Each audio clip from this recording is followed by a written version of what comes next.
Surprise, surprise. A little something from Gamescom. And yeah, I'm just glad to be here again. You're living and toothless. You're a dragon. Did you change into a dragon, Ferrari-Man? Oh my god, that was a bad joke. But glad to hear that you're okay, like that at least something was happening around your tooth problem situation. Wagaga, good morning. Hello. I also recently learned a friend of mine started using good time of the day as a greeting, because they also never knew if it's like when they're saying it, if the other person is in Sydney or in New York or in Berlin. So they just like good time of the day, and I think I might adapt that, to be honest, or adopt that. The Dinek, you followed just now. Thank you so much for that. There were so many follows and like subs while I wasn't here, which is quite crazy. Hello, Dogo! And the Dogo is gone again. I think I have a really bad timing for Orions, and it's amazing that that they still subscribe, even though we seem to never meet on stream again, ever again. You made plastic windows as a summer job. Ouch. That sounds intense. Ahoy, welcome. Ahoy, Mr. Dog Walker. That's me. That sounds intense. 8 hours a day making plastic windows. How do you make plastic windows? I don't know. Like, is he making them or installing them or like? He said in a workshop, so I guess like So I have actually no idea. Assembling. You can ask him. Sounds like an IT support assembling windows. Assembling windows. Yeah, it's quite punny at the moment. I don't know why. I have no idea why that happens, but recently there's a lot of puns going around. True, Dobry den, guten Tag, good day is probably the easiest thing. But even then, like, what do you say if that person, when it's not daytime, when it's nighttime? Then it's not quite correct, right? If you say good day. Ow, wow, wow, wow, wow. 1,400 tooth implant. Sounds like fun, Ferrari-Man. I hope it will be solved comparatively easily. Ay. I'm glad my teeth are currently not making any issues. Ah! Wagaga with the gifted sub to Good Joffrey. Good Joffrey, welcome to the hot pot. Enjoy your emotes and your time here with us. Wagaga, thank you so much for the gifted sub. I need to get used to saying that a lot more now with September around the corner again. I have some fun plans for that, in case you're curious. If you're on our Discord, you might have already seen a new friend there. Masood K, hello, I'm great. Thank you for asking. How about you? I'm starting to feel like a normal human being again. The last couple days were intense, so I'm glad to be back to normal. Seriously, it was so much fun. I got to meet so many people that I haven't met before. I got to meet so many people again that I haven't met due to Corona for so long. And now we're finally here. Seriously, Gamescom is always an experience. Like those big conventions, I think always are. My sister goes to cosplay conventions and there are so many people always, and I've been in the past to like book conventions as well, and I think there's very little difference between them. It's just a ton of people in big halls with usually some interesting stuff happening around. And there should be more deodorant, usually. Yeah. You need to prepare a schedule, Wagaga. Well, yeah, something like that. Same. Yeah, it's already almost September. Isn't that insane? We are already almost done with August. Can't believe that. Part of me can't believe that. Oh look, one of the things I got from... Can you read that? Wait, I can do it this way. Ah! Mr. Sterak sending people over. Thank you very much. Welcome, people. How are you this fine day? We're going to cook in a moment. I for now just need to try to make this go so it's in focus. Aha, now you can read it. Who knows this game? Who knows this game? Very important question. Thank you for the sub. Thank you for the sub, Sterak. Thank you very, very, very much. 14 months. That's how long I've been streaming now. Isn't that insane? So yeah, this was one of the games I got to play. Or not got to play, but I got to talk with the devs a bit. And if you've seen the opening show, you probably saw the... Wait, it's the other way around. You probably saw the trailer for it, which is quite crazy, let me tell you. So, I think enough introduction, blah blah. Why don't we slowly get started and then have some cooking blah blah. And some more talking while we're cooking. I'm going to make a variation of a dish I made for my last video.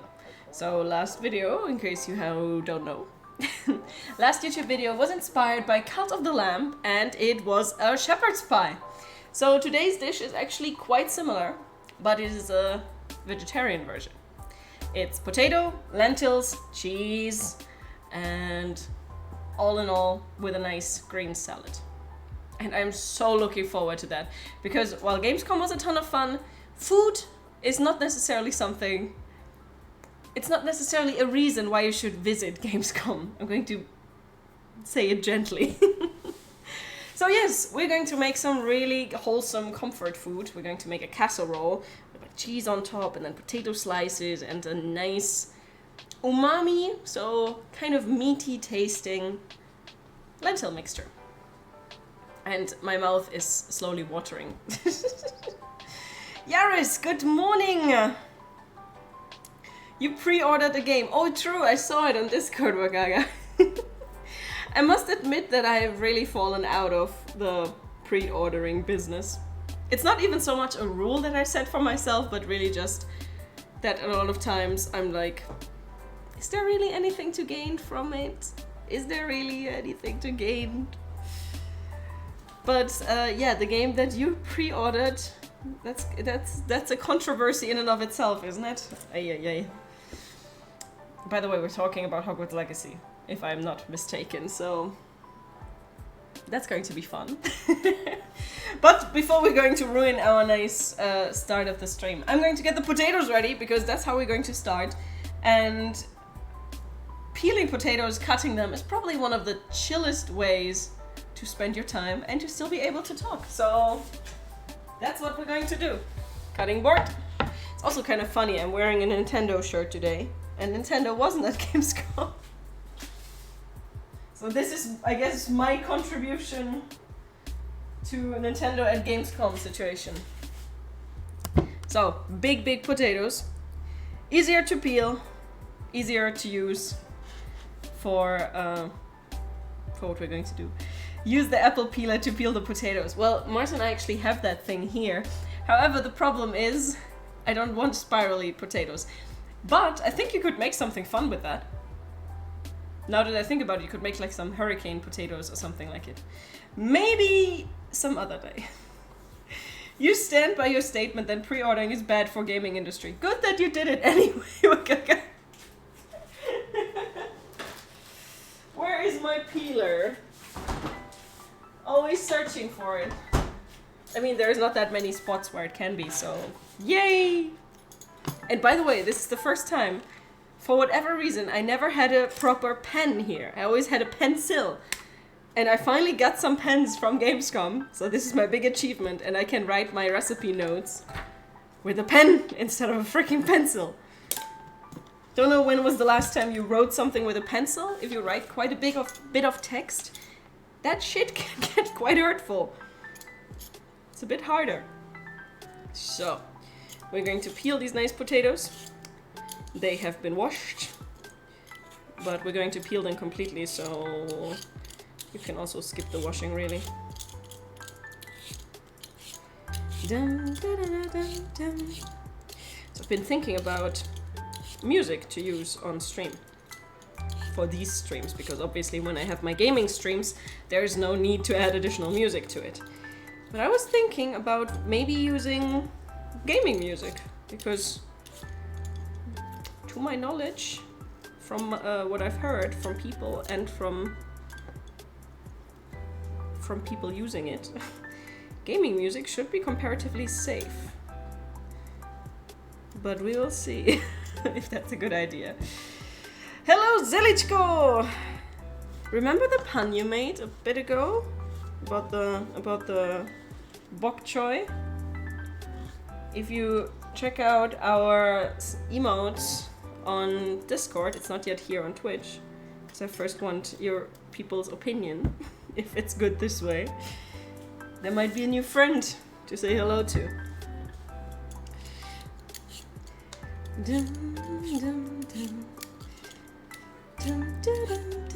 Yep, Pokjoy. I played around with it. So if that is something people think they want or need for my streams, a Pog emote. We'll see if game music is an option. I mean, I still would like to get to the partner status, and I'm trying to be as non-confrontational as possible. Oh, the oven is ready. So maybe Twitch will like me more. Dum, dum, dum. Dum, dum. I've recently been watching, I don't know, he's a very fun guy to watch in my opinion. I've been watching Mortdog, who's one of the developers of TFT, stream TFT, and he has a gaming music playlist running, and people can add to that. And it's so much fun to like hear all those songs that you might have not heard in forever. So it's kind of tempting, not gonna lie. It's quite tempting.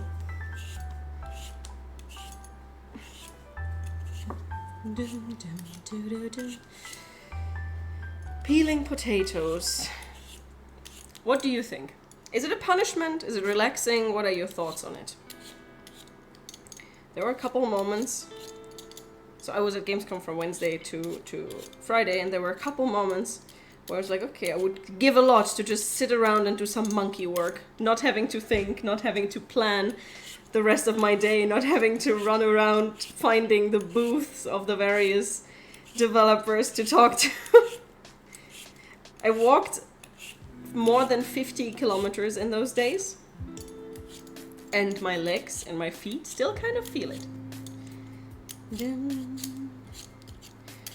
But it was fun. So for all of you that don't know, I'm not a full-time streamer, YouTuber, etc. yet. Who knows, maybe that will change. And my day job is me writing about games. And everything that comes with it, obviously. So that was main reason why I was at Gamescom, and I got to talk with so many awesome developers and so many awesome PR people and so many other journalists and other streamers and other YouTubers, and it was so much fun. Really, having interviews in general is probably my favorite way to spend time in general. Period. So finally being able to do that after Corona, oh, it was just so nice.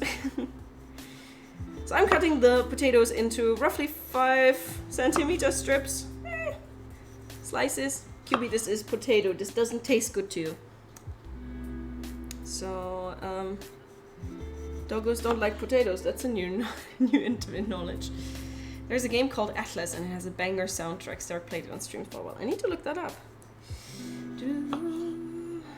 Without a peeler, it feels like torture. I agree with that, Zarichko.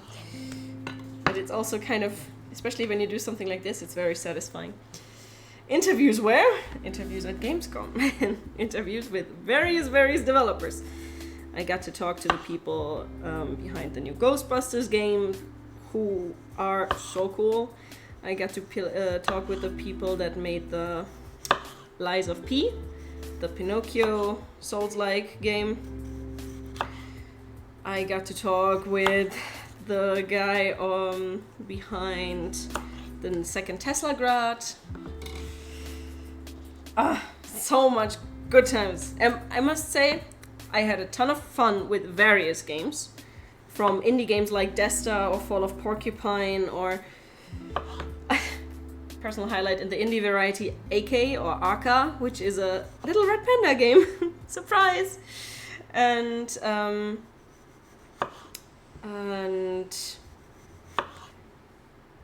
my favorite, I must admit, my favorite of the whole convention probably was Moonbreaker.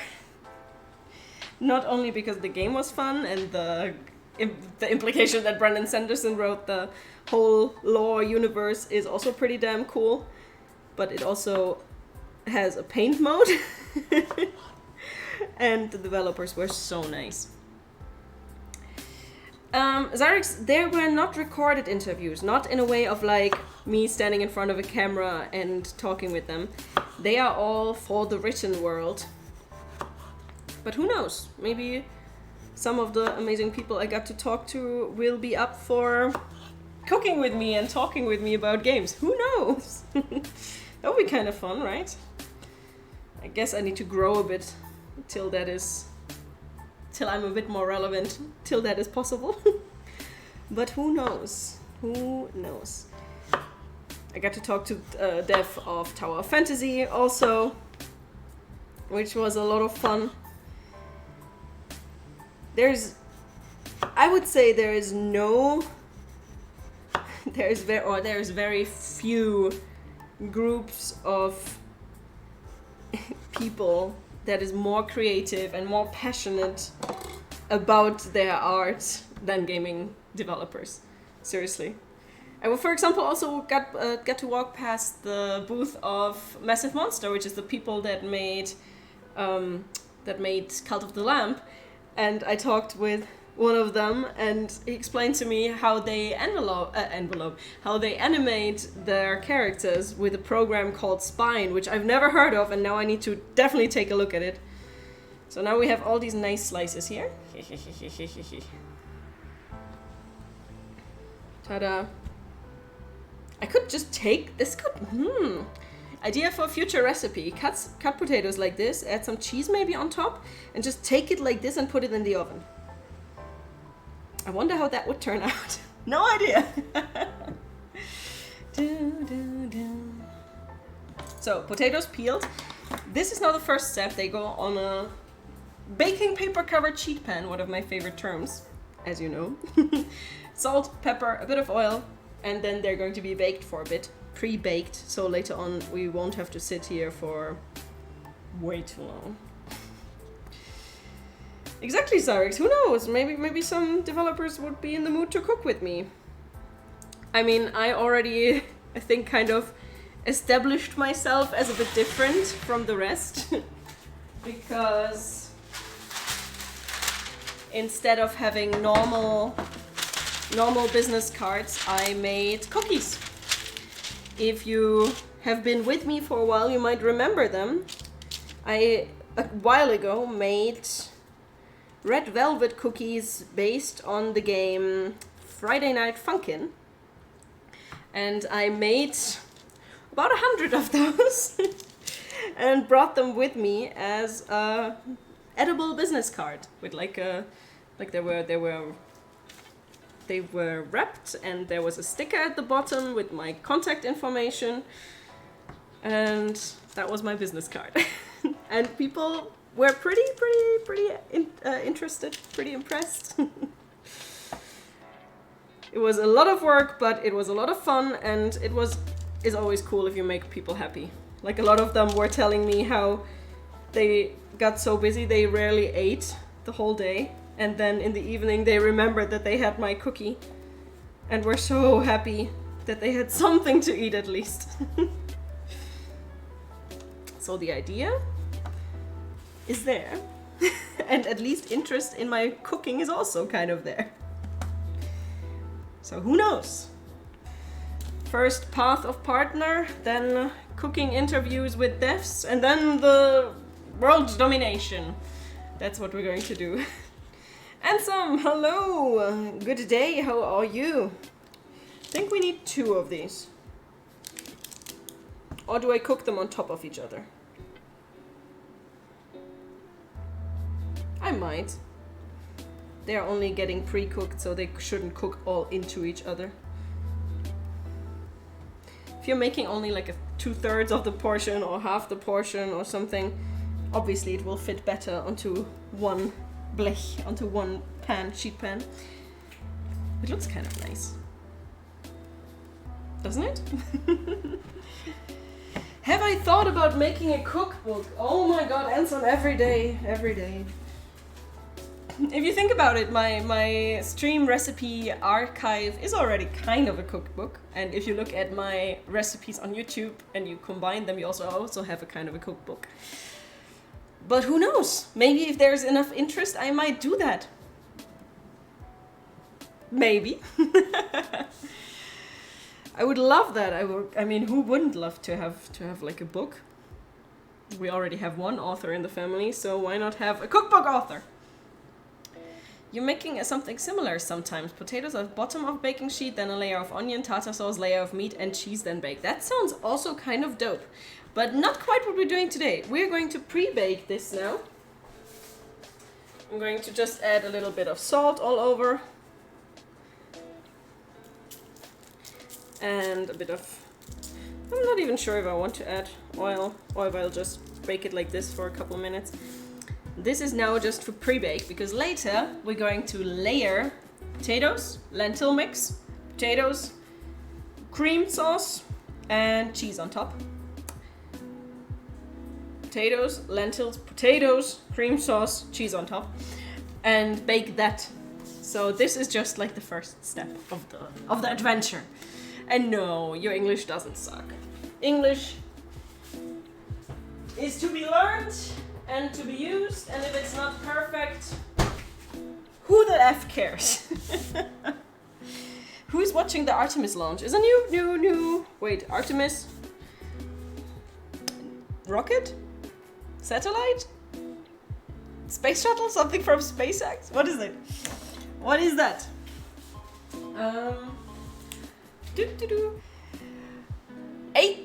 Okay, IQ Zane. I'm going to say Zane. Thank you so much for the follow. Welcome. The NASA SLS rocket. Interesting. Not sure I mean, I was busy as heck, so I don't know if I heard of that even. But I might take a look at it later. It's always interesting. Is there a chef that inspires you? Oh my god. A chef that inspires me. I have a couple people that I like to watch. I'm not sure if inspiration is the correct word. I have a couple people that I look up to. I have a couple people that I, as I said, like to watch. But I'm not sure if inspire is the correct word. I let the world, the gaming world in particular, inspire me mostly. Brain work. So next step, veggies. Because we're obviously going to use lentils in place of a part of this dish that I would normally use ground meat for, maybe. So to get like a lot of flavor into it, I'm going to use some carrots and some leek or porree, and I'm going to use soy sauce for the umami flavor. And all of that combined, it's not meat, obviously, but it also doesn't want to be meat, or it doesn't have to be meat. It just tastes freaking delicious. Are you writing for some game page when we can read those interviews? Yaris, the problem, quote unquote, it's all in German. So there is that. And it's not like the magazine that I went to Gamescom for. It is actually an analog one. It's not, it has a website, but it's mostly in the analog world. One of the last ones. But who knows, maybe I can turn some of the interviews into a video on my YouTube channel, or as I said, maybe I can get someone to come by to my streams and talk with me live here on stream. That could also be kind of fun. So we're going to use the big spring onions today for a change. Kind of. So I'm going to half it, and then I'm going to cut thin slices so it can later be all over the place, because all over the place is the way to go. Anyone remember when I put the potatoes in the oven? Just going to leave them for like a little more. Goodbyes, thank you for the follow. Good day to you. Good time of the day to you. And now I'm going to just cut thin pieces, because I want later on to mix everything together, so you don't have gigantic pieces of porree or gigantic pieces of carrot. I want a bit of everything. And porree is so nice because it falls apart like this. You've got work to do, Zyrex. Well then, go to work and maybe see you later, or Wednesday, next stream, Friday, next stream, Saturday, gaming stream. Still need to think about what I'm going to play next. Call me Duffy. Hello. Good day, Duffy. How are you? It's a very satisfying sound effect to me. Oh wait, I can't wait. I'm going to make a nice slice. Then I'm going to take it here. It's so nice. And then when you put your... it's separating so nicely to all those little rings. Weird things to be happy about. Very weird things. But I am. So, leek is basically a milder onion in flavor, and it also adds a bit of mass. I would say this amount of porree equals maybe,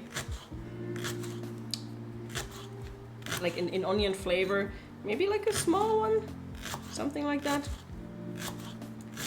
It's more vegetable-y than oniony. If that makes sense to anyone but me. Will I be playing Cult of the Lamp again? I'm not sure about that, Ferryman. Maybe at some point down the line. Maybe if there will be an update or DLC or something. But I think for now there's so much more to explore, so much new things to see, to share. But who knows? The developers were very nice, and I'm intrigued what's coming next. Very, very, very much so. For me, internet cooks on YouTube got me really into cooking during Corona with their approach to cooking, especially like Adam Ragusi and Kenji Lopez. I fell in love with cooking because of them. Took it more or less as a nuisance till then. Now I wouldn't trade anything for the whole process of cooking. So yeah, I could call that an inspiration. That is such a nice story. I mean, I wouldn't say that cooking has ever been a nuisance for me, but I certainly learned to love it more the older I get. I'm so old. Not really, but you know what I mean. But yeah, of course, if you have someone like that, like someone that really made you fall in love with the whole process, that is most certainly an inspiration.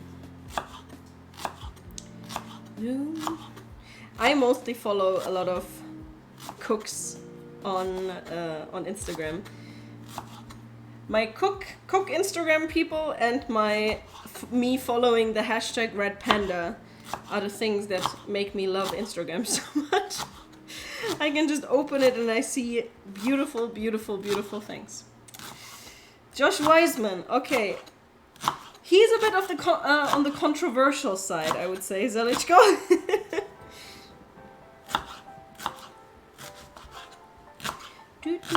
I think my biggest problem with like cooks is that I have so many that I look up to, and that their names oftentimes are not their names on Instagram, that I'm not even sure I could name all of them.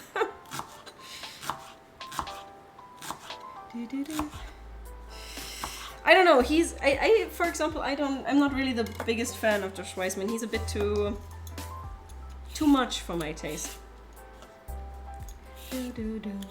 But that is obviously completely subjective. I'm in general, which is a horrible thing because I'm literally here cooking. No, I can't say it that way. I don't know the most about my fellow online cooks because I'm so in love with like the quote unquote proper cooking. Like there's something about haute cuisine, fine dining that is mesmerizing, which doesn't mean that I don't like the simple dishes. I mean, case in point. But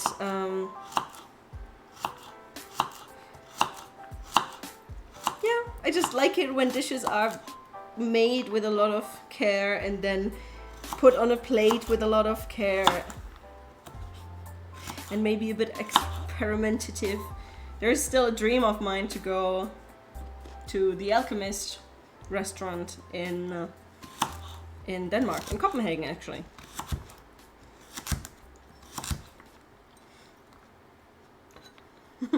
Jamie Oliver. God, I shouldn't say anything wrong in case anyone ever clips this or puts it anywhere. I like the passion Jamie Oliver has. And I think he can also get a bit much.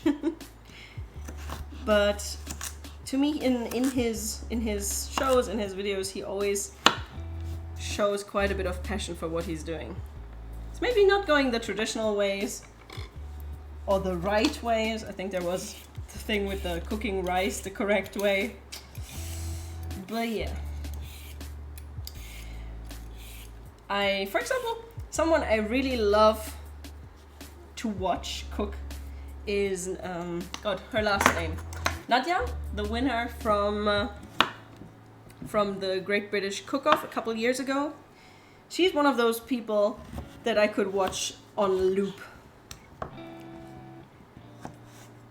If I manage to give you people even an ounce of her like wholesomeness and happiness and passion, then I'll be happy.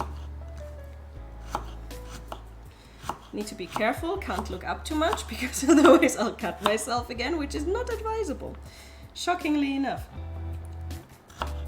But see, that's exactly this thing with like the packaged rice or something. Those are those two sides in me. It's like, let people cook the fuck they want. Why would anyone ever have to shame someone for using shortcuts or something like that? Some people can only afford like packaged rice or whatever. I'm of the persuasion that I don't want to judge people. So, taking the potatoes out. And they can cool now a bit. They're now a bit pre-baked, pre-cooked. Yes, of course he is a pro, but he's not. His cooking show is not for pros. His cooking show is for normal people. But exactly that is also what makes him controversial, right? My biggest thing with cooking, either doing it or not even cooking, with things in general is just, it should be fun. It should be making you happy. It should be pleasant to watch. It should be a good time all the way around. True, maybe he should not. Maybe he doesn't have to take shortcuts. But maybe he tries to explain shortcuts to people that are not pro. You know? I mean, I will always, if I come up with a recipe, I will always try to explain the simplest version so it's the most accessible for people to cook at home. Like making, for example, not a proper puff pastry, but instead using a rough puff pastry. Stuff like that. Good. We have carrot and leek or porree or whatever we want to call. We have some nice green and some nice orange. The more colors, the happier I am. And I'm now going to put this into a bowl, onto a plate, because we still have some herbs to cut. What do you think? but he's not explaining it. So you mean he's not explaining that what he's doing is a shortcut? Is that what you mean?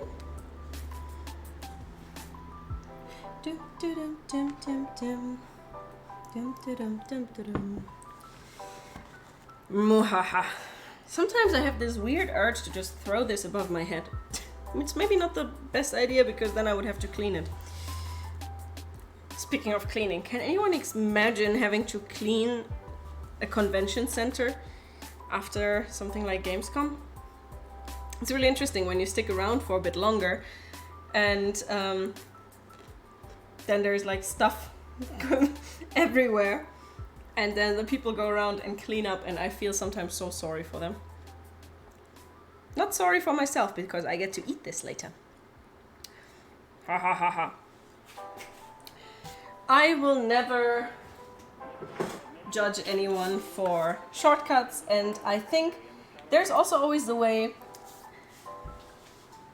maybe he learned something from one family from this region that does it that way. Who knows? Like, it doesn't hurt anyone. It's probably still going to be delicious.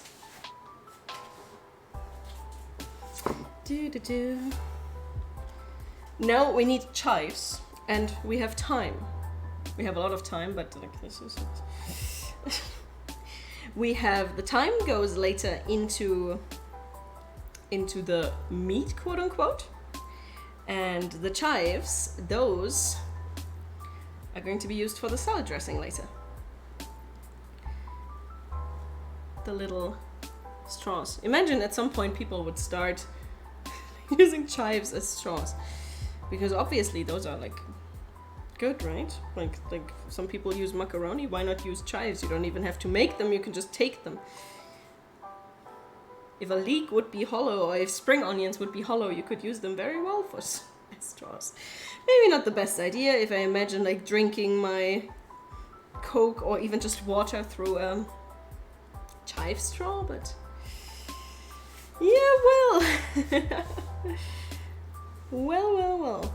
Time is money. Monty Burns, see Monty Burns. How's the food coming? Food is coming along nicely. In the background there you can see the potatoes that are currently cooling down a bit. I pre-baked them just now, so later on we will not have to stand here for 45 minutes waiting. Currently I'm separating my herbs, and then I'm going to chop them. And then we're going to make the lentil filling, which I'm so looking forward to. The way lentils are usually eaten here in Germany is not my cup of tea at all. It is like usually we just have a kind of stew of lentils with Spätzle, which is like little regional, I could say pasta, I guess. It's a type of it. And then you eat it with sausage and maybe some potatoes inside. And it's not my thing. Molia, thank you for the follow. Welcome. Did you ever bite the ends of a Twizzler and use it to drink your Coke? No.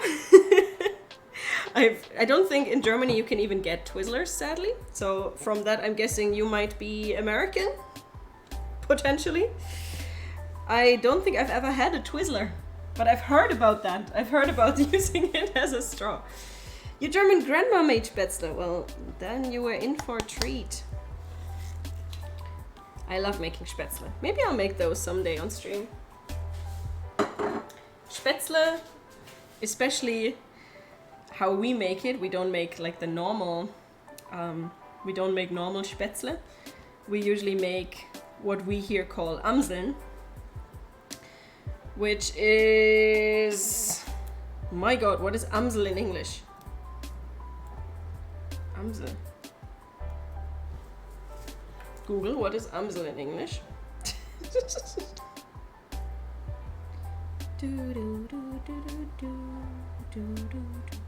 What is Amsel in English? Ah, phone. Blackbird. Blackbird. We're calling them blackbird.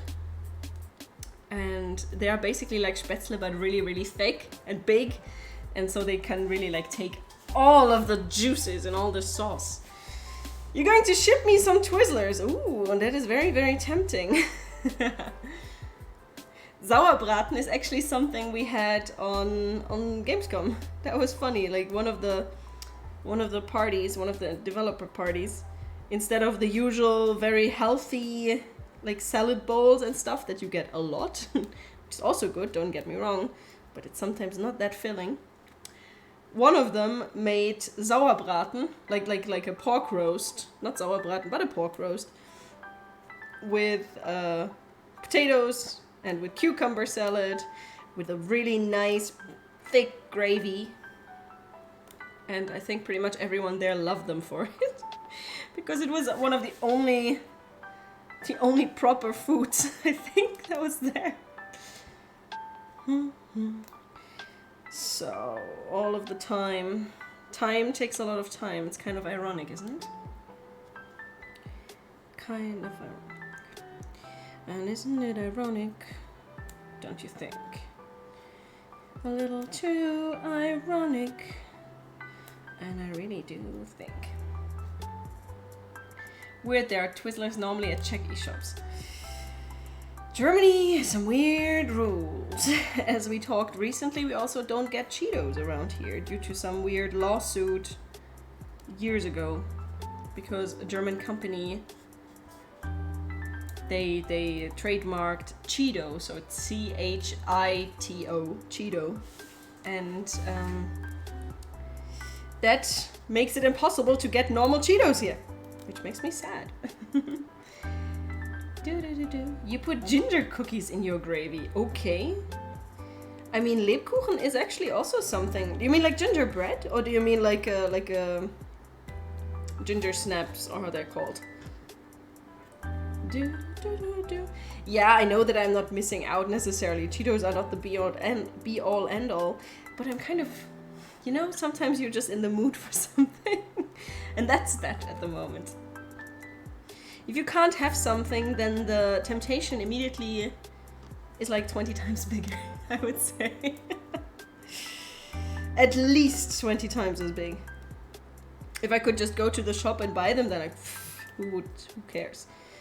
I think there was actually something similar happen years ago with Doritos, because when they were not yet available in Germany, everybody thought of them like this holy grail of gamer food. Like if you had like a LAN party, you needed Doritos and Mountain Dew and stuff like that. And then they came here, and for a while there was like a big craze, and then it just stopped. That's how it sometimes goes. We just don't have anything even remotely similar. Like the intensity of fake cheese flavor is just something. Are there any delicious German snacks we're missing out in the US? I mean, Haribo is there. I'm not sure if it tastes exactly the same. I'm off to lunch. Okay, don't cut yourself. I'll do my best for Roman. See you later. Let me think. Any specific snacks from Germany? I mean, like something you can buy? I mean, something that I don't think is available in America, might prove me wrong, is small pretzels, like just this size, and crunchy, like really, really crunchy.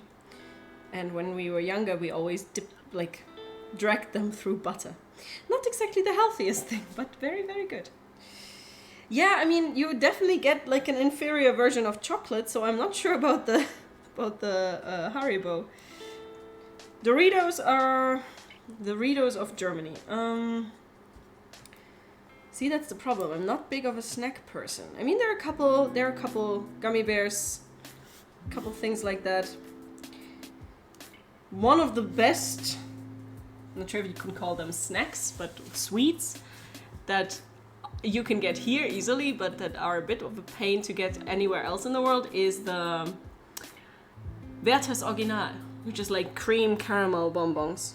But who knows, maybe you have them by now as well. By now the world is so connected. I wouldn't put it past the globalization.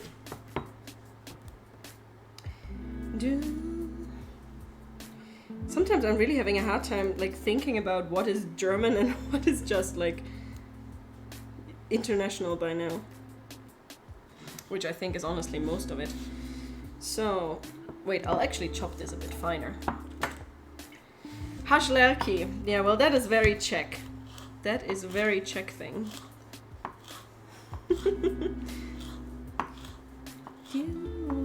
I think in general, like a lot of things that are related to pretzels, I would miss if I would have to go somewhere else. Because pretzels in Central Western Europe are good. But sometimes when I see pretzel recipes, for example from England or America, then I'm inwardly like kind of like a bit sad, because they rarely use the most important step for good pretzels, which is baking them in baking soda, natron, which is what turns like the shell so nice and dark and yum. May I ask, do you work in the games industry? Yes, I do actually, Monty Burns. I do. I've just been for a couple of days at Gamescom. Ta-da! So, this goes to the side, and where are we? We are going to... I think we're going to do the lentils. So for this, we're going to use canned lentils, so pre-cooked. Because honestly, who has time to cook lentils? Well, actually, it's not that much of work, but for today I was in the mood for this. Also, again, which we've already talked in the past, if you have like a more sensitive body, stomach especially, canned stuff usually works better for you, because it's easier to break down. No. So I'm going to quickly wash these, just so a bit of the starch that is around them goes away. Drain them, and then I'll be back in a second. If I find my sieve, where is the big sieve? And I'm not talking... I'm not talking about the character, the god.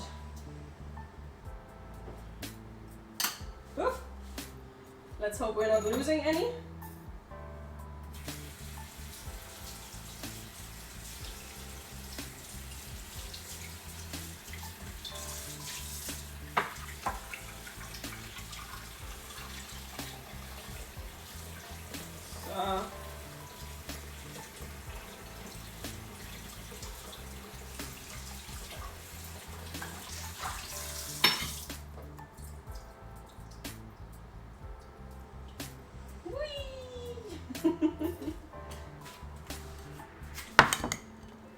And this goes now back in here.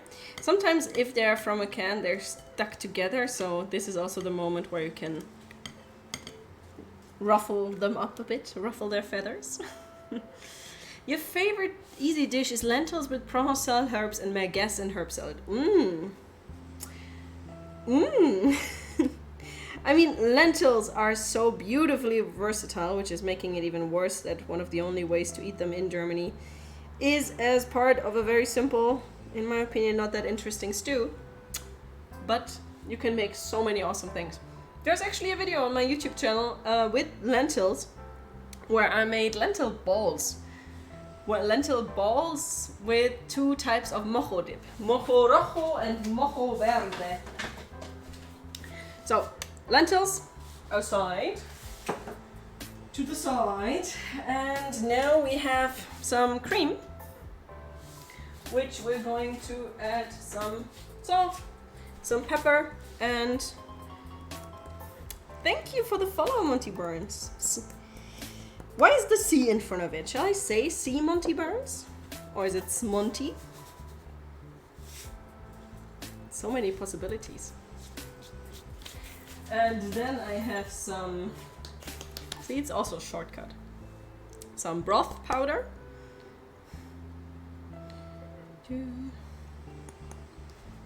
And last but not least, probably my single favorite ingredient in the world, nutmeg. Nutmeg is this weird brain-looking little nut that you grate into your dishes, and it's so good. It's one of the best smells in the kitchen, in my opinion. Yeah, I know the character, Monty. That's, I was just curious about the C in front of it. But I'm no stranger to the fact that that names can get taken quite fast. So I'm mixing this in. This is later going to be poured all over the beautiful, beautiful dish we're currently assembling, or we're currently preparing the different ingredients for the assembly later. I don't know why. This cream will Gaga gifting 2 subs to Creepmaster and Kokcha. Thank you very much, and now you're at 55 gifted subs. Thank you, thank you, thank you, thank you. Means a lot. Gracias, merci, dankeschön, tusen tak, dziękuję. I think this cream got like shaken around too much because it's quite thick. It tastes perfect. Yum. So I might add a bit more pepper. Nutmeg is essential in mac and cheese. Yep, among other things. Among other things. It's also, for me, absolutely essential, for example, in mashed potatoes. This already has almost the consistency of like a bechamel. It's quite interesting.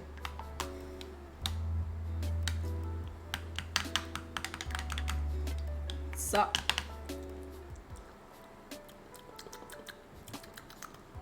I think it's good. Putting this aside.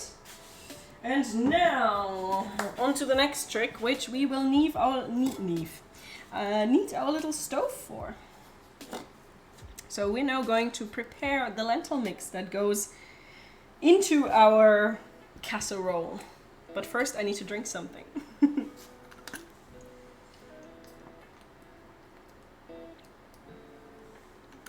Also, Monty, I'm curious. I mean, you're kind of like in the origin land of mac and cheese. What cheese do you use for it? I'm curious. Very, very much so.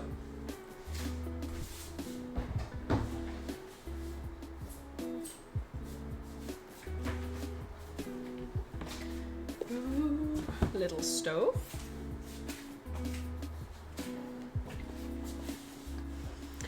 You have a very healthy dish of battered fried beef with white sausage gravy. Oh my god, I've never heard of that. Does it have a name? That sounds intriguing, I'm going to say. Very healthy indeed, but definitely intriguing. I'm always up to learn new craziness. So, my little stove. Perfect. Pan, is it enough? I'll take the big pan, just to make sure. Better safe than sorry. And now I feel like playing PUBG. Frying pan, or maybe I'm Rapunzel from the Disney movie.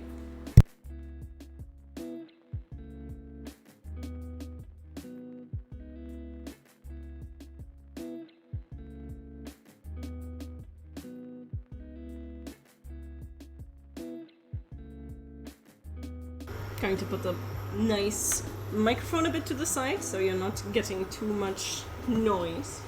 Still trying to figure out the optimal setup for this. Pan, stove. Now I'm going to add a bit of oil, and then all the funniness goes inside. Funniness, yumminess, all of the above.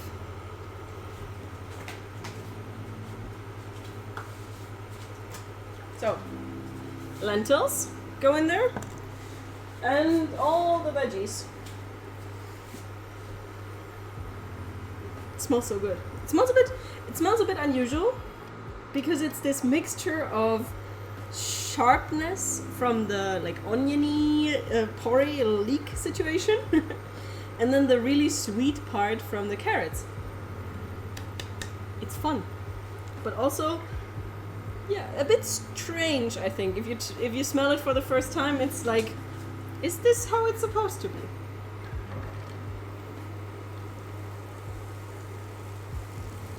So, porry, carrots, lentils.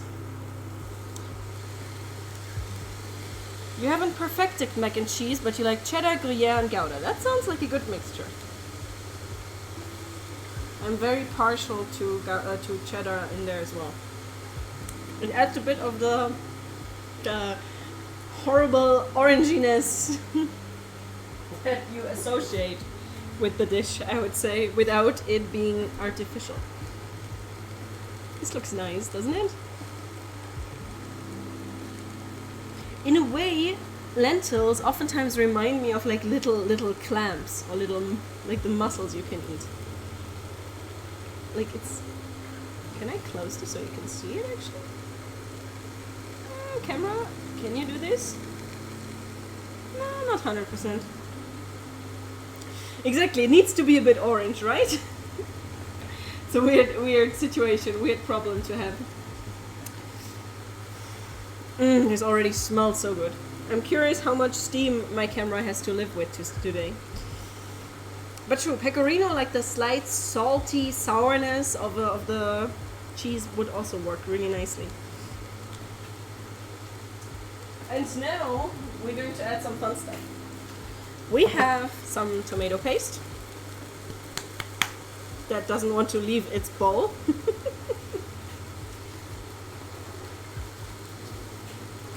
Tomato paste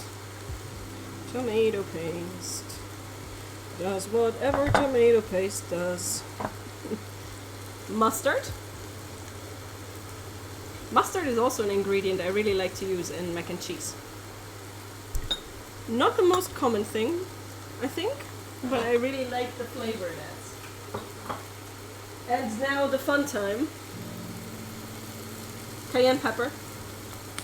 Or like paprika powder if you are not into spice that much. Also very valid. Am I missing something? No. Pecorino and carbonara. That also sounds very good. Very, very good indeed. Yum. I do a really easy mac and cheese with powdered cheddar, milk, and butter with white bread croutons. Okay, I'm getting hungry. If you have any mac and cheese recipe that you think is pretty awesome, I would love to hear it. We have a Discord, and in that Discord we have one channel that is dedicated to just cooking topics. So feel free to come by and tell us about American, hopefully really, really good mac and cheese. I love pecorino, I must say.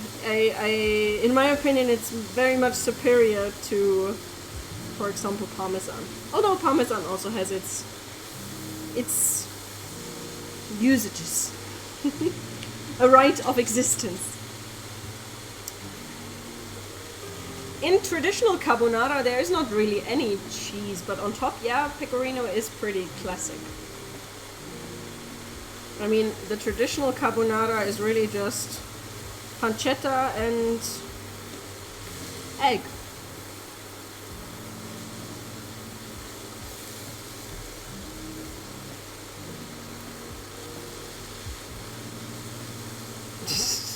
Parmigiano Reggiano, Grana Padano, yeah, all of the above.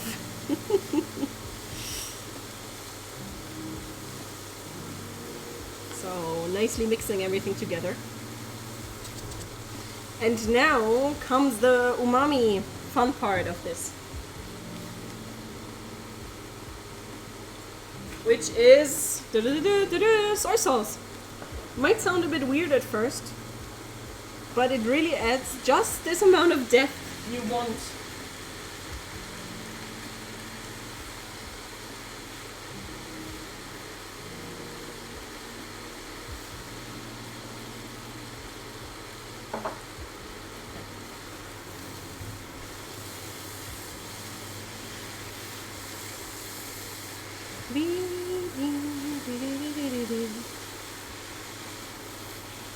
It's one of those things where you might be like, wait, soy sauce, tomato, but don't knock it until you try it.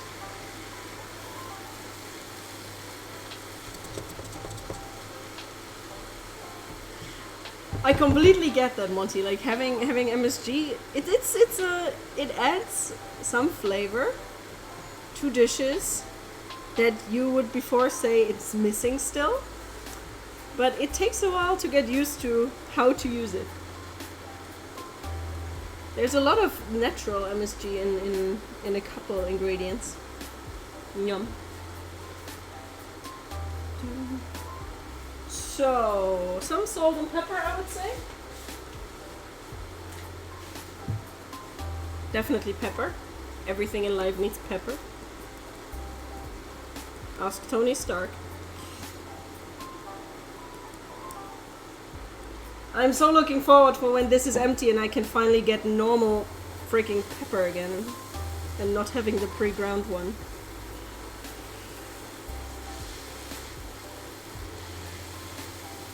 This is not as fun as proper freshly ground pepper.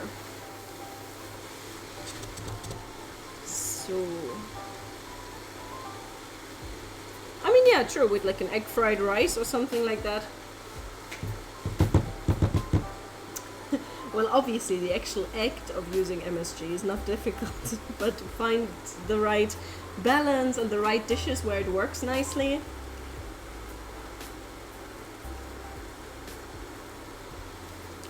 Yum. This is pretty good. Not gonna lie.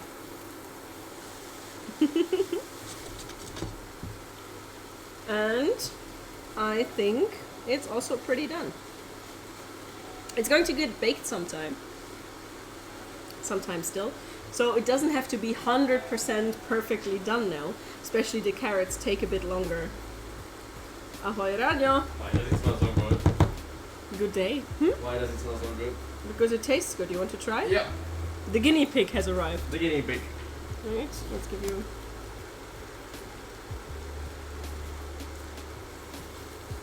Thoughts? That is delicious. Well, that makes me happy to hear. So I'll set that aside. And then we get to actually assembling the fun stuff.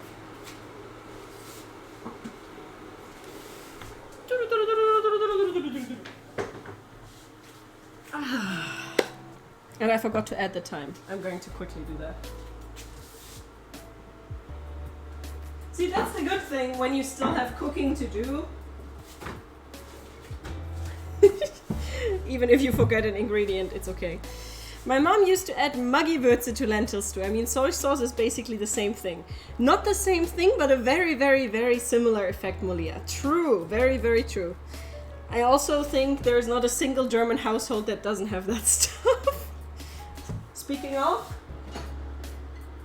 Oh, where is it? There it is. Toot, toot, toot, toot. The soy sauce is a bit more intense, I would say. Maggi can get quite just salty. But yeah, if you don't have soy sauce at home, it has a very similar effect. So, thyme is now in there as well. Thankfully it's fresh thyme, so it doesn't need as much time. Oh my god, so many freaking... to really like go into all the little like nooks and crannies so the flavor is evenly distributed. But yeah, this looks pretty dope. From several ingredients to one nice mixture.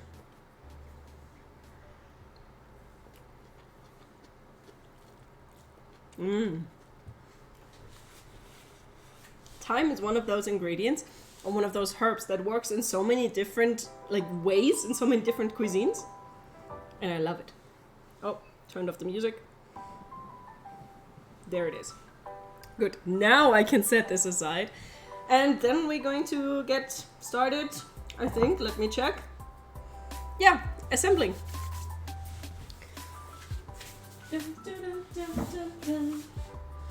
I need a big enough oven form. I think this shall do. Maybe it's even too big. We'll see. And now we have the nice potato slices we pre-baked earlier. Ta-da! And those now go at the bottom and then on top again. So I'm just going to layer this.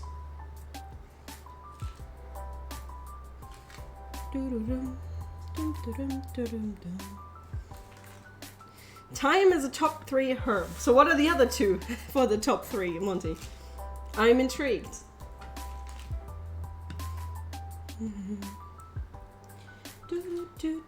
I'm not sure I could tell you top 3 herbs. I'm really not. There's so many depending on the dish I'm making that I love. So I think I would have a hard time deciding.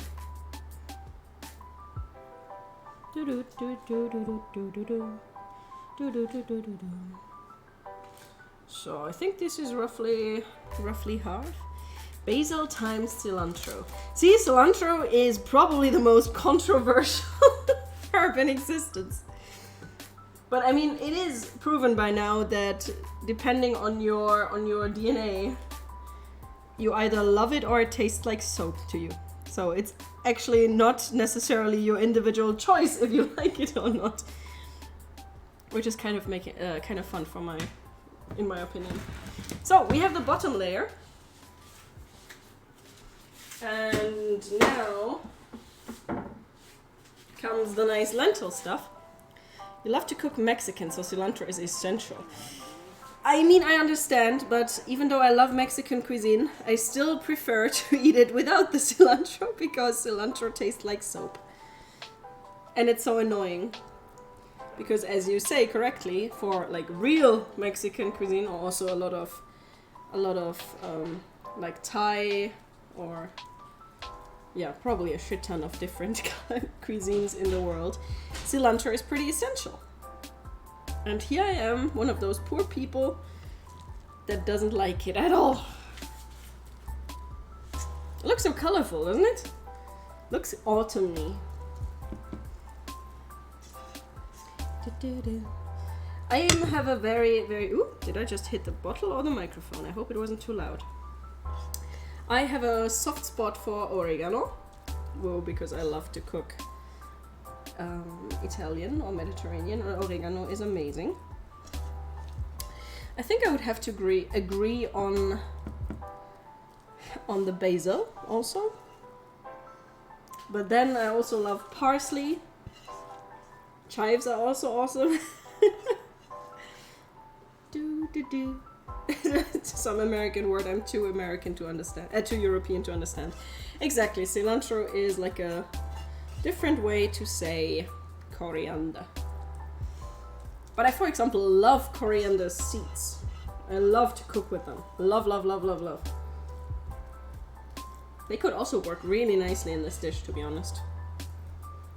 But not today. So I think slowly have everything.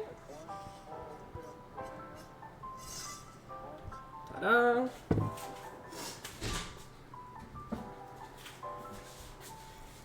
I think it's just really unfair that coriander can taste fantastic to some people and some people have to suffer through it tasting like soap. Yeah, me too. Standys, hello, how are you? You're making a pastrami with a coriander crust. I feel like That's a lot of words. I would like your cooking a lot. feel free to post a picture on our Discord as well. And if you want to see what we've done in the past, there's also a stream archive where all my recipes from past streams are. And this one will also go there. And they all taste great. Not biased at all. Sponsored segment. See. So, now the rest of the potatoes goes on top of this now.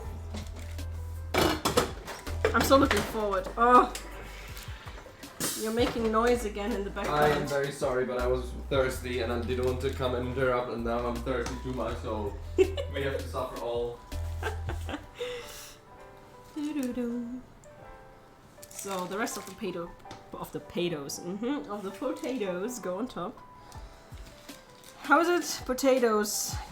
Peel them, mash them, stick them in a stew. You're eating kebab. That's also good.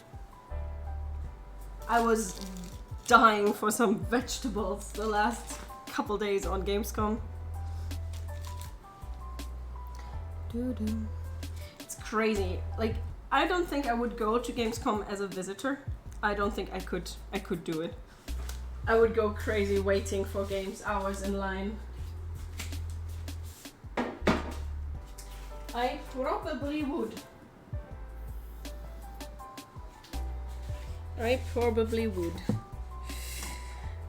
Martinos Lavov. Sterak already gone again. He's always just running by, stealing food, making water, and then he's gone again. It was actually funny because I didn't have an appointment for Moonbreaker, and they said there is no space left.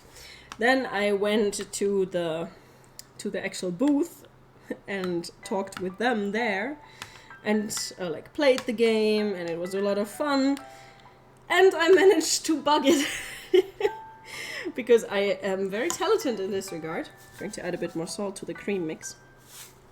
I am very, very, very, very talented in this regard. If there's bugs, glitches, etc. to be found, I will find them. I don't know where it comes from, but I'm really good at that. And it happened again. And I created some weird shadow clone of one of the playable characters. And then one of the developers was called and he was like, oh my god, what did you do? And that's how I ended up actually getting an appointment still. Which was quite fun. So, cream sauce now goes on top of this. It's quite similar, I would say, to a potato gratin or something. You would make a great Q&A tester. Yep, I know. I've been told that a lot throughout my life. I also have a story about back when Fortnite was announced or shown to the press, all the way then still as a tower defense, zombie wave defense game with friends basically, and not as the battle royale we all know by now. Love is, I guess, questionable if everyone loves Fortnite. And I was at an event there and was introduced to the game. I think actually due to that event I have one of the oldest Epic accounts in existence, which is kind of fun. And yeah, we got to play the game, we got to play a couple rounds of that fort defense situation. And towards the end I had most, if not all, developers that were there standing behind me because I managed to break that game beyond imagination. I don't know what happened. I have no idea what happened back then, but it was a lot of fun, and I had like 7 developers standing around me, behind me, trying to figure out what the hell I did. So yeah, Q&A I guess would have been my calling, but I prefer my actual job more. Are there any cool games I should be playing that are under the radar? PS4, Switch, and PC. You love everything. Well, that is a very, very broad question. You mean like current games or upcoming games, Monty? That's a very important question. Do, do, do, do, do, do. I mean, there's so many indie games where I'm like, yeah, those need more attention. Please play. Dum, dum, dum. Do, do, do, do, do. So the nice thing is the cream will later like melt into everything, because there is not really any sauce in this dish. This is the sauce. Current stuff. I can very much recommend Cult of the Lamb. Not sure if I would say that is flying under the radar, but it's a really, really, really fun game. What else is current at the moment? I'm really looking forward to the Dreamlight Valley, the Animal Crossing crossover with Disney. Something I think needs some love. Lost in Play, also really fun game. That is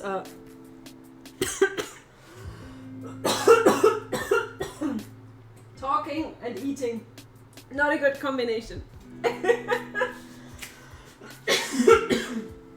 Oh my.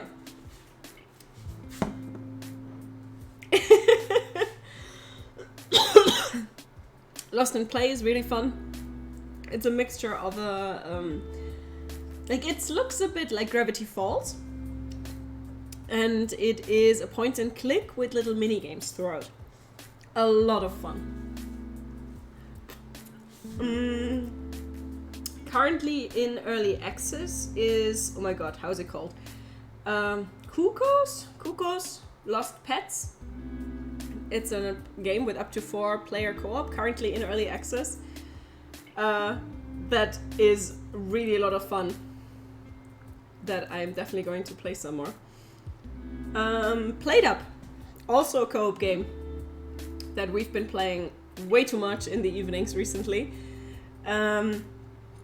Cooking game, obviously. That one is a lot of fun. It's a bit more restaurant sim than Overcooked. Like Overcooked is just a party game, and Played Up is just, it's so fun. We've been playing a lot, and we will play more, definitely. House of Dragon. I would love to see it. I haven't seen it yet because we don't have HBO. But we'll see. There's a lot of like really, really soon upcoming games. Like there's the Moonbreaker gets early access at the end of September, and before there will be 2 test weekends also in September. There's Harvestella is coming that I'm really curious about, which is a bit like Rune Factory, so or like Stardew Valley. So a mixture of farming sim and action game, or like roleplay game by Square Enix. There is Valkyrie Elysium coming. Those are all the like bigger games, but they still comparatively, I think, are unknown. Valkyrie Elysium is a continuation of a game series from ages ago called Valkyrie's Profile. And also really excited for that. Oh god, I got chili in my nose. Oh my god. Once I put this in the oven, I'll be able to take a look at my upcoming games list. Okay, is that a German name?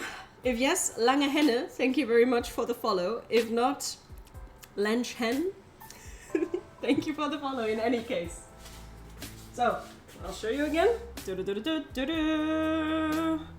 This goes now in the oven.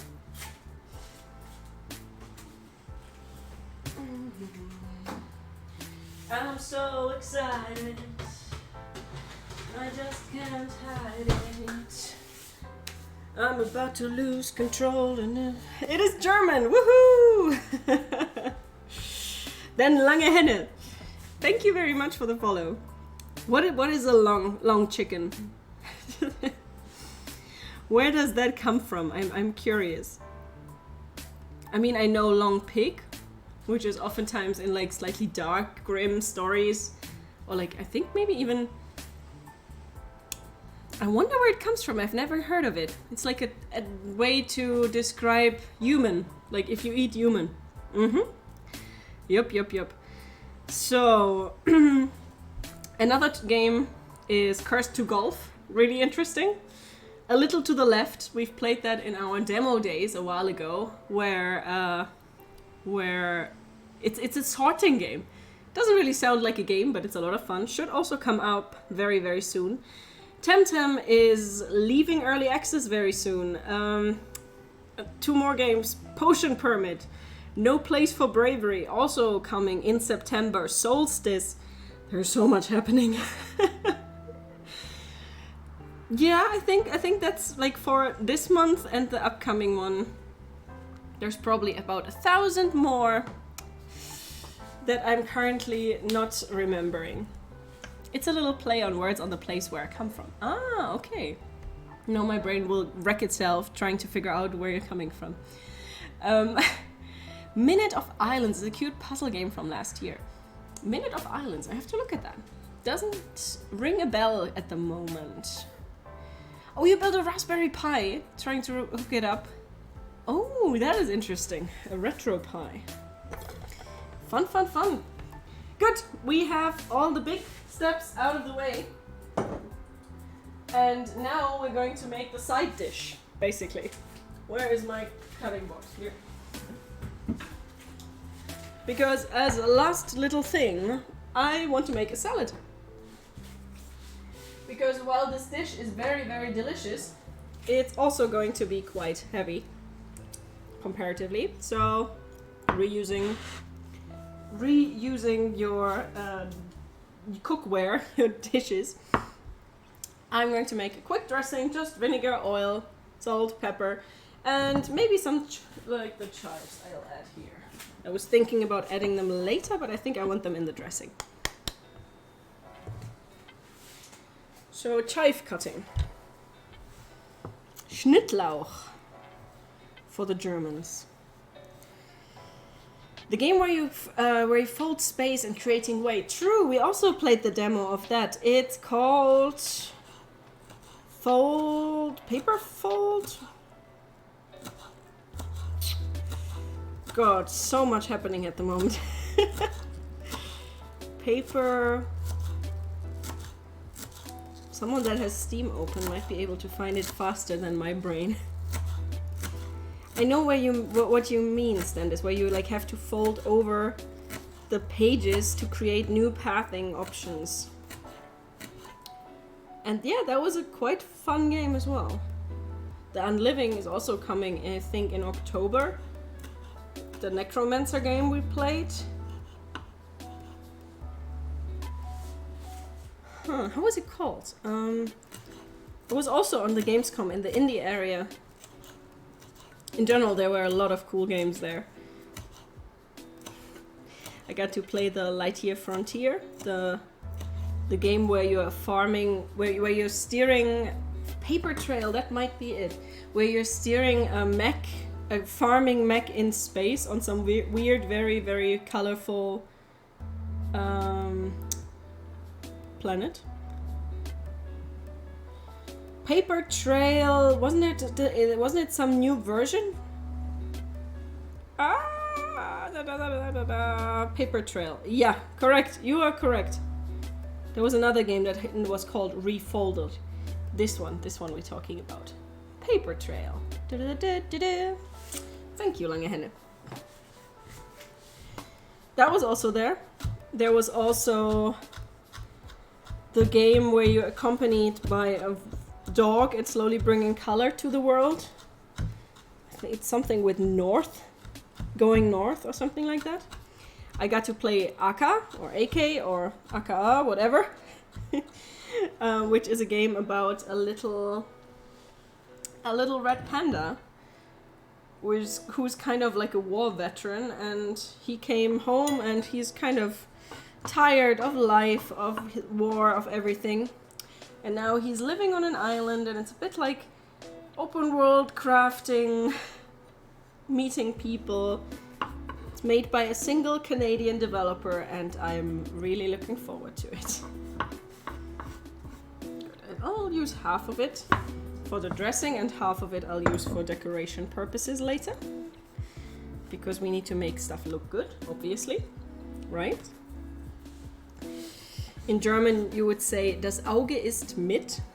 So the eye is also eating. And I agree with that. If something looks delicious, then your brain is already telling you that it's probably going to taste delicious. And that's kind of what we want. So half for the dressing, half for decorating later. I think that was the last thing we need to cut, so I can actually do this. Cesar, hi, how are you? And now we need some oil, some vinegar, some salt, and some pepper. Very, very, very simple. Boop. Oil, vinegar. Where's my salt? There's the salt. Other people ask for rum, I'm asking for salt. Might add a dash of milk or cream. Let's see first. Spoon.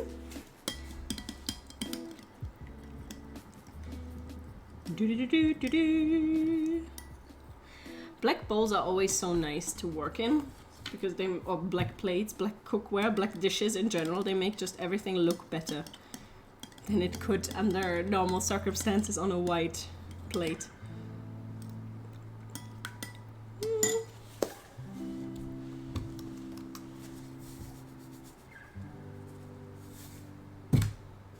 Boom.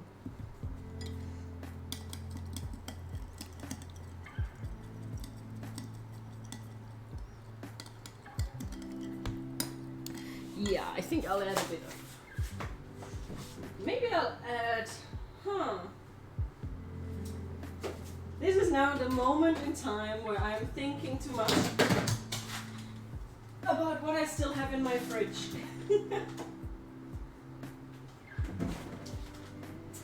Might add a couple cocktail tomatoes to the final salad. Dash of cream. Whoop. I'm so looking forward to that thing in the oven. I'm so looking forward. You have no idea. Yum.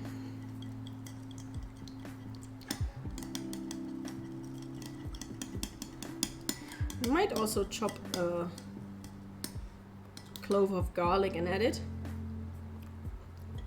Yeah, getting there. So I take it back, we're not done cutting.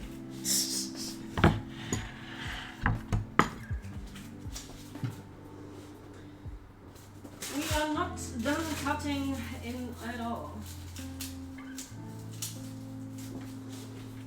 Let's add a bit of garlic to this.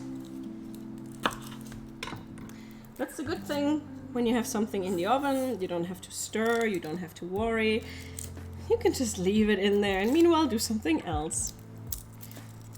When I made my business card cookies for Gamescom, I had a 7-minute timer. And that was one of the most stressful baking experiences I think I've had in my whole life because that 7-minute timer was exactly enough to get the rest of the dough back out of the fridge and get the next cookie balls ready. It was delicious, but it was stressful. Thankfully, everything worked out and it was a huge success. If not, I think I would have been a bit sad. So much work going in. Me having to carry around those cookies the whole time. I think the only big game I didn't get to play that I was kind of interested in on Gamescom was Sonic Frontier. Didn't get to play that, and now I need to wait.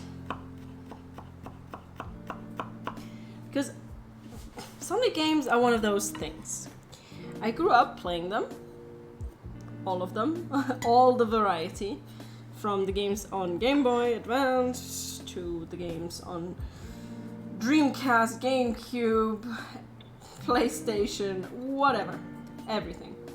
And especially with Sonic. Okay, Sonic Adventure 2 Battle. I have some of the fondest memories of my childhood because that game. Oh my god! In that game, you are able to breed chows, those little weird blob creatures, and I spent so much time in that mode, so much.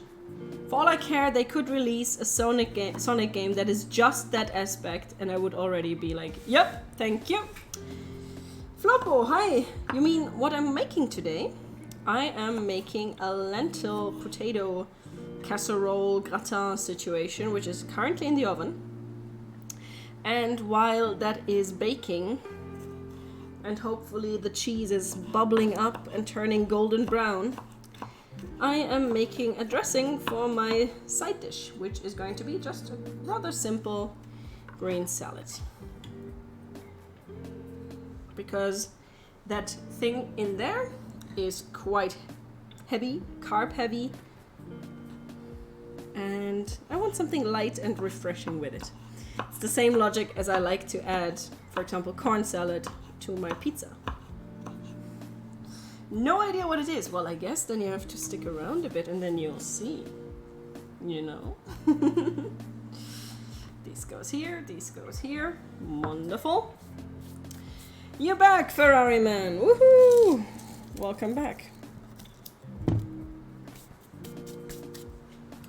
So, my dressing, I think I'll make it a bit more. Because I have a lot of salad. Basic vinaigrette is really easy. I'm not even like, I'm never measuring using like a scale or anything like that. It's 2 parts oily base and 1 part, where did I put it? Here. And 1 part sour.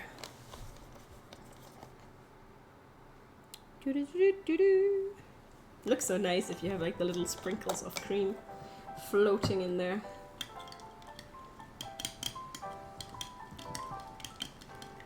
So,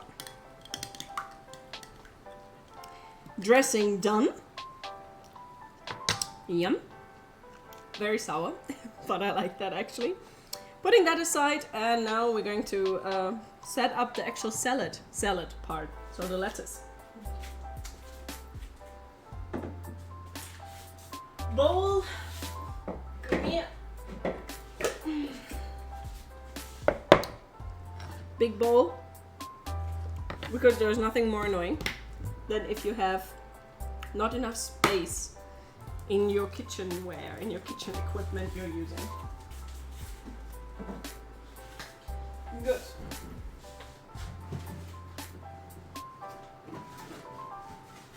Salad, cooperate. Come to me.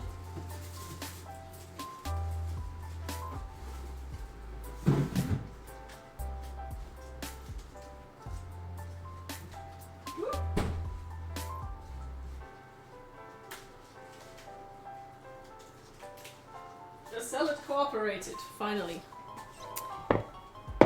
Jeff Comley, thank you very much for the follow. Welcome. So I have the most traditional of traditional salads, I would think. I think in English you call them butter lettuce? Not sure. And I'm now going to take off the leaves and I'm going to clean them, because if you get fresh salad, then there's always going to be earth, soil, dirt everywhere. And you can't... Well, you can eat that, but it's not that fun to crunch on sand and other sediment. That's the beauty if you're using, for example, an iceberg lettuce.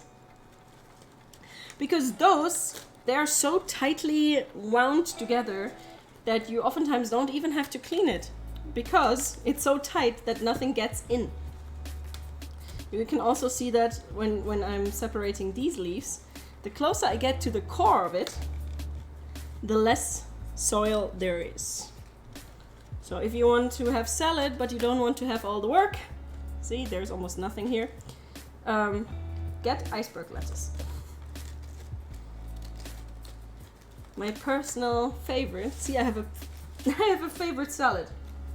That's interesting if you think about it. My personal favorite salad is Lolo Rosso. Because it has big leaves, lots of greenery. It's not bitter like a radicchio or something.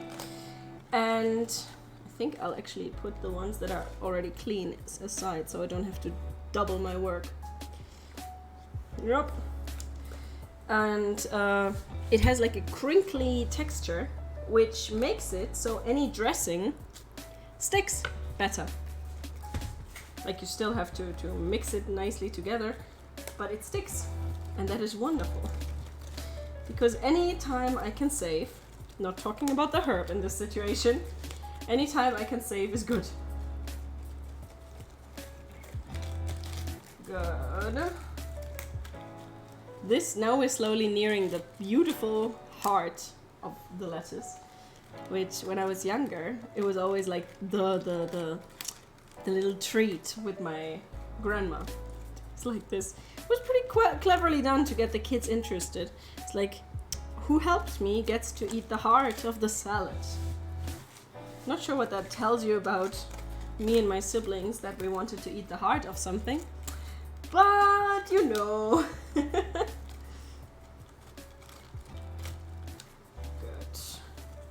I might actually use this, the outer leaves, for something else. But I don't have to clean them right now. Trying to save myself some work.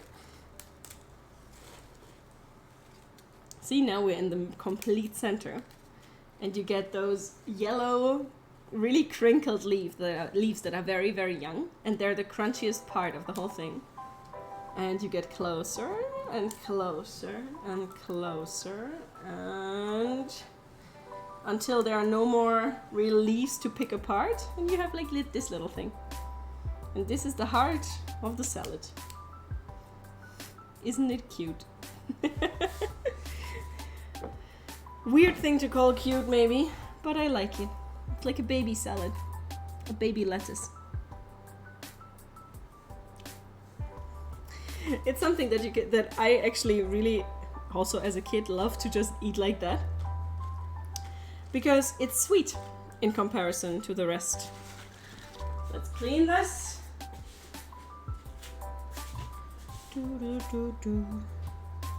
It's because it's so young and everything, it is really sweet and crunchy. So if you have kids and you want to get them to eat lettuce, maybe the heart trick also works for them. This is the moment where I wish I would have like a salad spinner.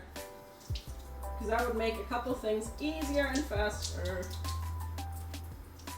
Right? Right? Whoop. But my gratin casserole situation still needs a moment anyway, so I'm okay.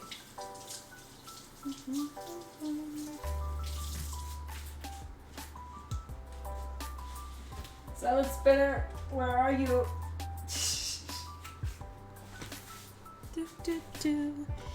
No one from you. Hello. How are you?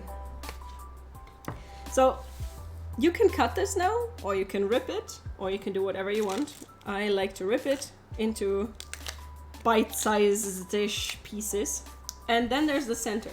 I want to use that 100%, but that's the stuff I like to set aside so I can then use the knife to cut it into smaller pieces. How are you, no one from you? You have a little panda emote. That's so cute. I have pandas. Food pandas. Don't know if they count as pandas.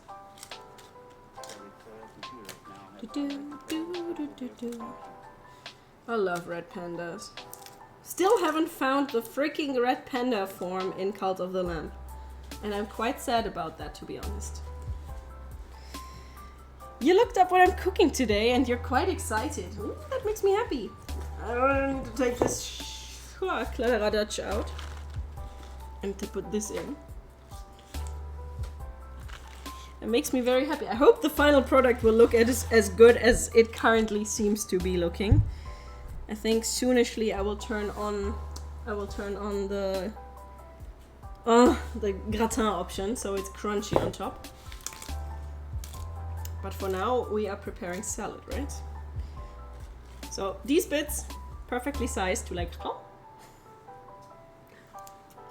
they can just go in straight.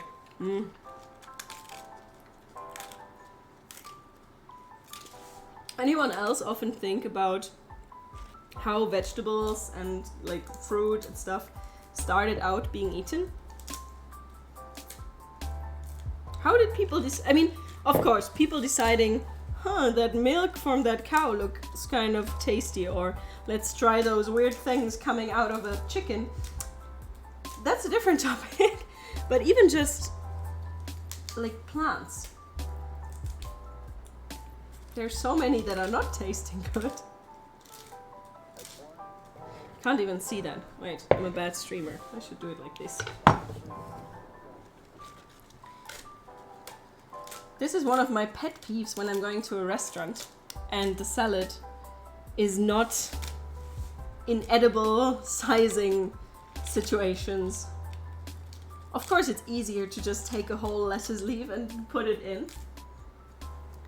But how am I supposed to eat this? This doesn't fit into me, into my mouth. I don't care if salad is cut or if it's ripped apart.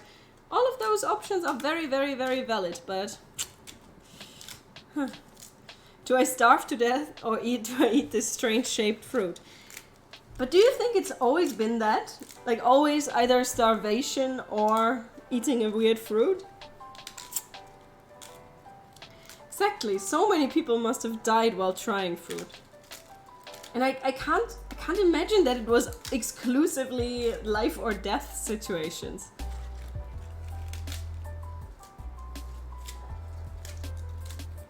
Well, who knows? I am not a historian in this situation. We can't say anything about that. So who knows? Who the F knows? So, nice salad is almost done. Shall I add some tomatoes? Maybe just from curiosity. See, that is what I would honestly subscribe to more. Because, let's be real, humans can sometimes be weird and we are a very curious species. My god. Talking difficult, huh? But ripping apart salad is fun. So I think we're done with all the leafy parts, and now I'm going to cut this stuff. And there's the little heart, which also goes in here. It goes in the middle. I think I'm going to turn on the grill. Yeah, grill option go. And now I need to be a bit more aware of what's going on, or my whole work will be for nothing. But for now, I'm going to cut this into tiny strips. Boom, boom, boom. Stanless, that makes way too much sense. I mean, true. Although, a lot of animals eat just grass. I'm glad that our ancestors stopped doing that, or I guess after trying it themselves, they were like, maybe not.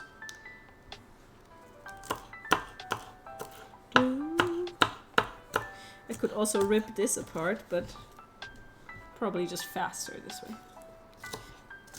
So you think they, for example, saw like a predator eat eggs and then decided, maybe we should try that too.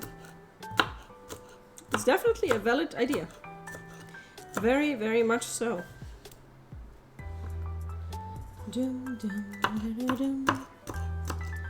Good. Almost done here. And then there's still the question if yes tomatoes or no tomatoes.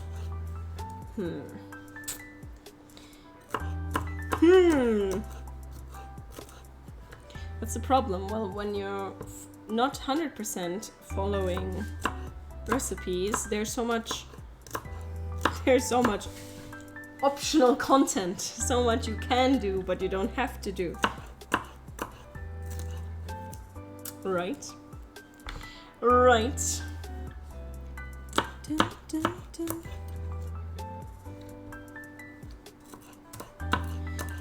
I always have the urge to try to cook like games like Bullets Per Minute or Metal Hellsingers plays.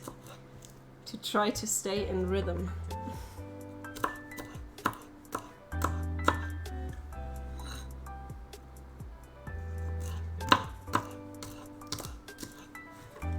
It's not as easy as you might think, really.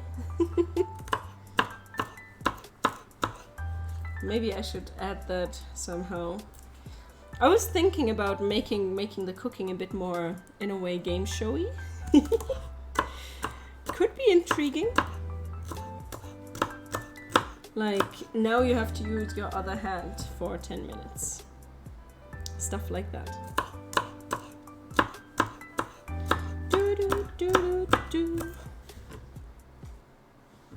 Oh, this smells so good. Now that I turned on the grill function of my oven, the cheese is now really, really, really, really nicely crunching up and turning nice and golden brown. Beautiful. There's the heart. Going to put that in the middle. Ta-da. Duh. Which food DLC you want?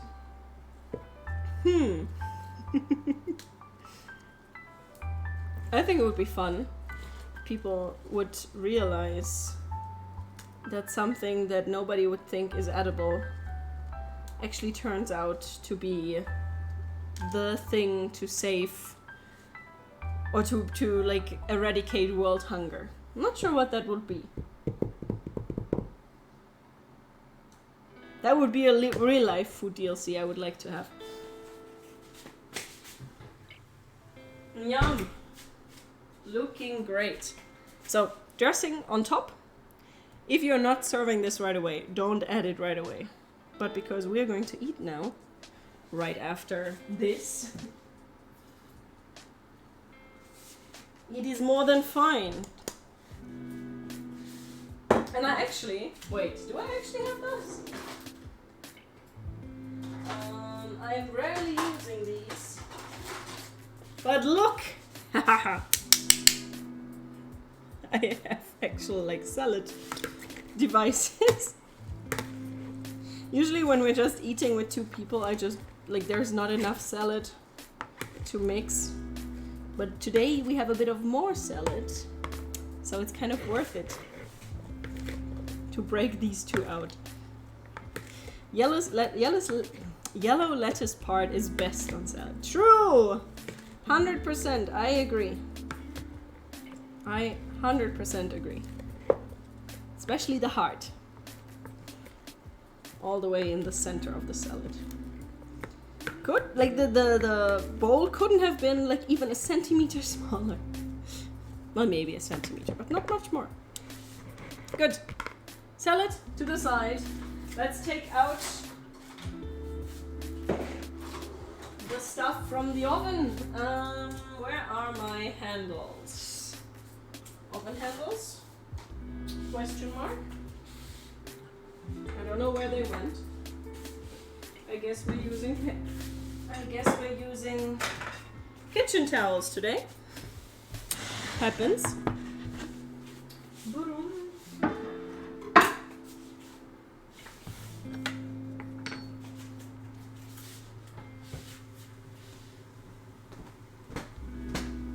It's very warm in here. Thankfully the temperatures outside have gone down a bit, so we can even do something like this.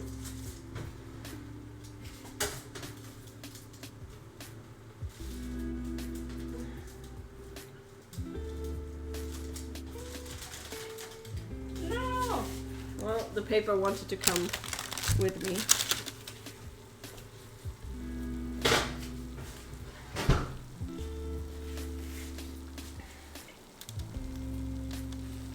Thoughts? I'm going to put this nicer in the center.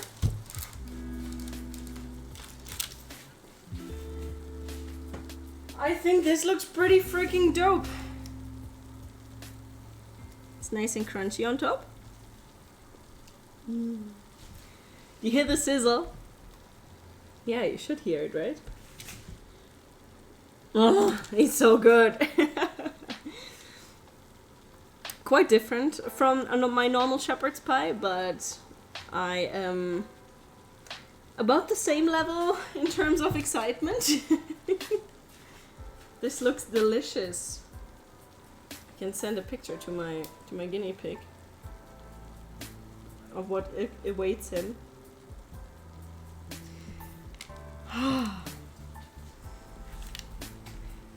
Isn't chemistry cool? Cooking, baking, like when you make something and it turns out like this, you can hear it and very nice indeed. Well, that makes me happy. I'm so looking forward to now eating this. I think I'm going to get a plate and we're going to put a piece on it, and then I can show you the inside of this sizzling beauty.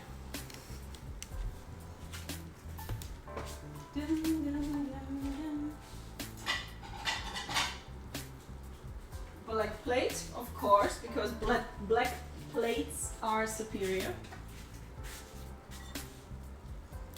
Always. Now you can see my camera and you can see me. Hello. Only looks a bit weird from that angle. Just arrived at the end. You arrived for the grand finale, Zyrex. That's what you did. Why did the camera move so much? This is where it should be. Good. So where are we poking here? I think I'm going to go.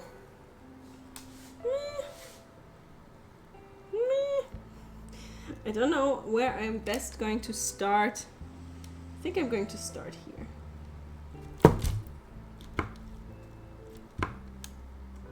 So.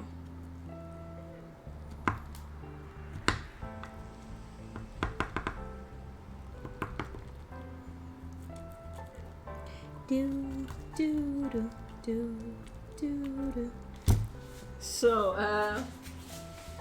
I'm not going to touch that glass. Of course it's falling apart. Kind of what has to happen, right? Doesn't want to be shown off nicely. This is not a very photogenic dish once you take it out. Lesson learned. Stuff doesn't want to stick together. But I think not even the black plate helps with that. But screw that. It's about the inner beauty. Oh my. Wait a second. I'll show you. At least you can get it out really nicely. So this is how the plate currently looks. It looks delicious and kind of horrifying at the same time. And I can show you the inside of this thing once I manage to get my hand in there. God, I'm so looking forward to eating this. 1 Cuba Libre, amazing food. Thank you very much. Can you see that? Wait. There is the inside. It's the layers. Bottom is potatoes, then there is the mixture, and then there's more potatoes. And now we'll see if we get a nice thing out as well. Warm, very warm. So let's try to make actual like a pretty. we can play a bit of a trickery. So we can take this apart and put a nice crunchy potato on top. And we're basically reverse engineering this. So we're taking this one out now and putting it here. Looking good, looking good. This is how the filling looks, by the way. Here, some of the sauce. That's always, if you make casseroles or stews, they're so insanely difficult to present nicely. I was thinking forever about how to do the freaking shepherd's pie for my new video. I had no idea. Turned out okay, but oh my god, was it complicated.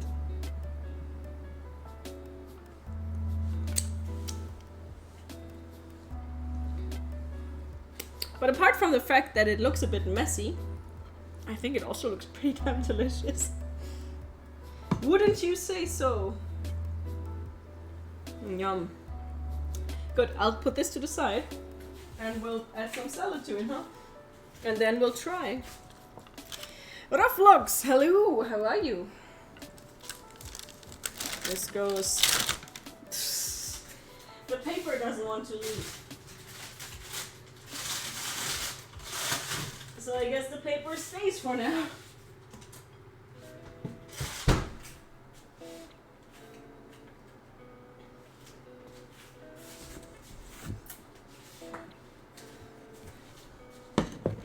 So, plate, slightly messy. But we're going to make this look great. We always do, right? So. It tastes so good. I can tell you that much. So that's a win, right? If it tastes good. Now I'm going to add some lettuce on the side because we want to fill the plate as much as possible in this heat. Yum! I think I'll quickly... I know I didn't do it earlier. I'm going to add a little bit of tomato on top. Because why not? Who's going to stop me? Who is going to stop me? Maybe the hungry hippo in the living room. Anyone heard that? Me?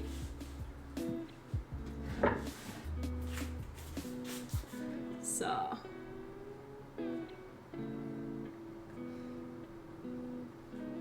I'm a huge fan of edible decoration, so here we go. I think this looks great. And it's going to taste even better.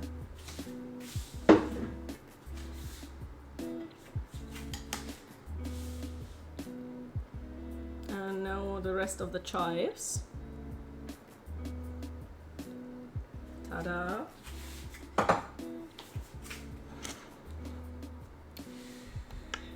I think that looks pretty freaking dope.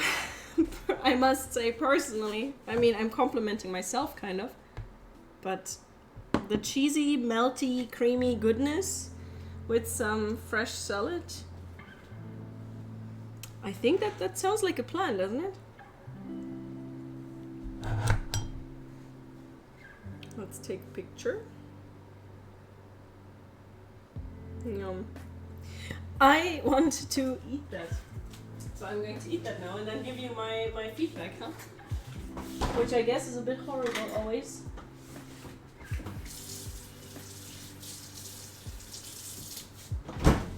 Boom. One day I will be able to send you my food. One day. The salad adds a lot, right? And IRL the colors are even better. Doo-doo-doo. You're so hungry. Well, Raflox, you need to find yourself something. And I'm going to get this with a bit of salad. Mm. Mm. Yep, exactly. Tomatoes are a natural source of MSG. That's why they taste so good.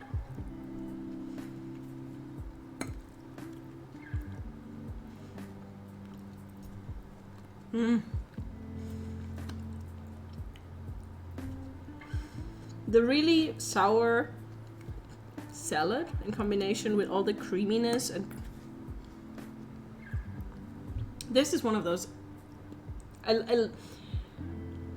If you like meat or don't like meat, this just tastes great. It's not like you're missing anything. Mm. Mm. But I'm not going to eat this now in front of you because I would feel horrible. I'm going to now say thank you so much for being here with me, for hanging out with me, for hopefully having fun, for maybe having some inspiration for your next food. Recipes going up on my Discord, as usual. Next stream Wednesday, 11. Then on Friday, 11. And then on Saturday, 11. Thank you so much to every single one of you. Recipe on Discord. Thank you. I'm going to now stop talking and start eating. Bye bye.